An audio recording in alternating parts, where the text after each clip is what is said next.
프로야구 하나 이글스와 손아섭 선수가 내년 시즌에도 함께하게 될 수 있을까요?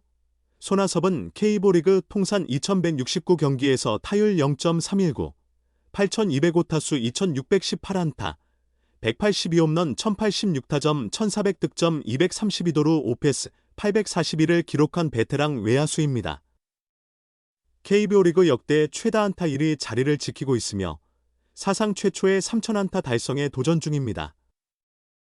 앞으로 382안타를 추가로 기록하면 3000안타라는 대기록을 완수할 수 있습니다. 2007년 신인 드래프트 2차 4라운드, 전체 29순위로 롯데에 입단하며 프로 생활을 시작한 손아섭은 2017년 11월 첫 FA에서 4년 총액 98억 원에 재계약하며 2021년까지 롯데에서 뛰었습니다. 2021 시즌 후 두 번째 FA에서는 NC 다이노스와 4년 총액 64억 원에 계약하며 처음으로 팀을 옮겼습니다. 두 번째 FA 계약의 마지막 해를 앞두고 손아섭은 NC에서 한화 이글스로 트레이드되었습니다. 지난 7월 31일 우승을 바라보는 한화와 리빌딩을 고려한 NC의 이해관계가 맞아떨어지며 신인 드래프트 3라운드 지명권과 현금 3억 원을 상대로 한 이적이 이루어진 것입니다. 한화로 이적한 후 손아섭은 35경기에서 타율 0.265, 132타수 35안타, 1홈런 17타점 18득점 OPS 689의 다소 아쉬운 성적을 남겼고 한화도 정규 시즌 2위 및 한국 시리즈 준우승에 그쳤습니다. 좋은 성적이었으나 우승을 바랐던 한화의 입장에서는 약간 미흡한 결과였습니다. 시즌이 끝난 뒤 손아섭 선수는 C등급 FA 자격을 취득하여 시장에 진출하였다.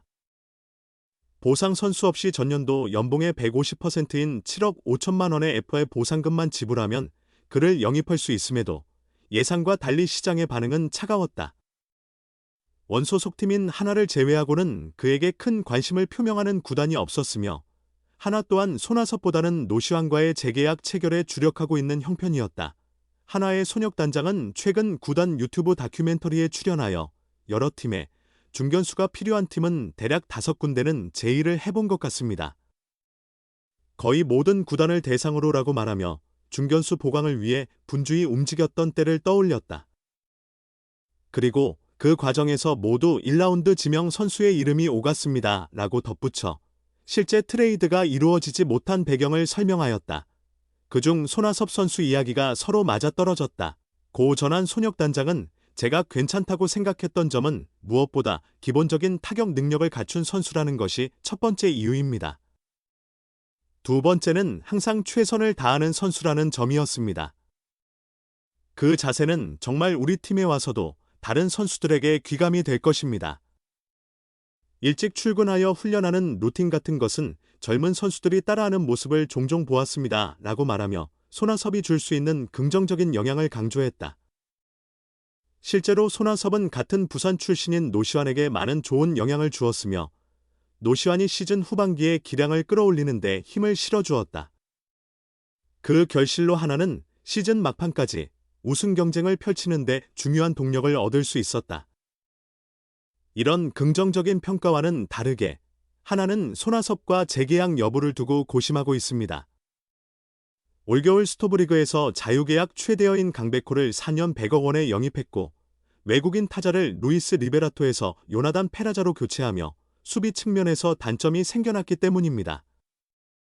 강백호와 페라자 모두 수비에서는 기대를 많이 하기 힘든 선수들이라 지명타자 자리가 부족해질 수밖에 없는 상황에서 손아섭 또한 이제는 대부분 지명타자로 출장하고 있습니다.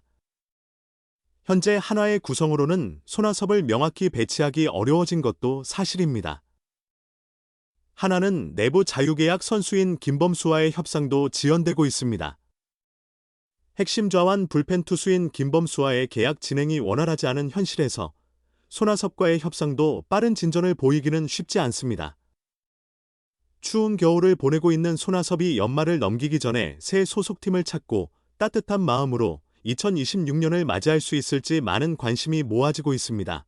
생애 세 번째 자유계약을 맞은 손아섭에게 2025년의 겨울은 유난히 춥기만 합니다. 손아섭은 KBO 통산 2618안타를 기록하며 현역인 상태에서 리그 역대 최다 안타 1위를 지키고 있는 타격의 명수입니다.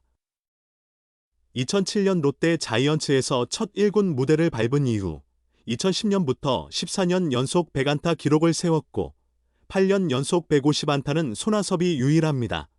올해도 소속팀이 시즌 중간에 바뀌었음에도 111경기 타율 0.288, 372타수 107안타, 1홈런 50타점 39득점, 출루율 0.352 장타율 0.371의 성적으로 여전한 기량을 증명했습니다.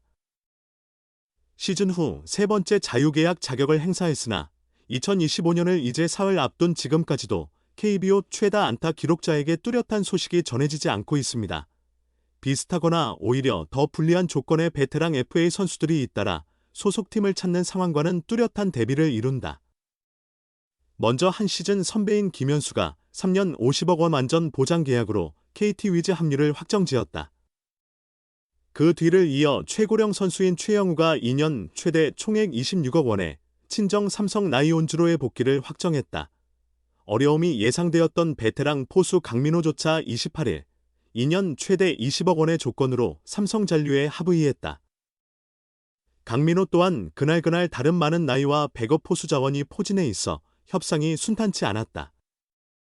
하지만 후배들의 끊임없는 요청에 힘입어 극적으로 해가 바뀌기 직전에 계약을 마무리했다. 손아섭은 이들과 무엇이 달랐을까? 가장 먼저 불명확한 포지션이 원인으로 지적된다.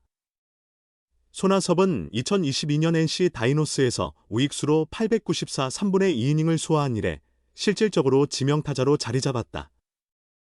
올해도 우익수 314이닝, 좌익수 27이닝에 그치는 데 불과했다. 다음으로는 장타력이다. 손아섭은 2020년 11홈런 이후 두 자릿수 홈런을 한 번도 기록하지 못했다. 그가 맡을 수 있는 지명타자나 코너 외야수 자리에는 다른 포지션보다 더 강력한 타격이 요구된다. 그러나 두 자릿수 도루 역시 2년 전.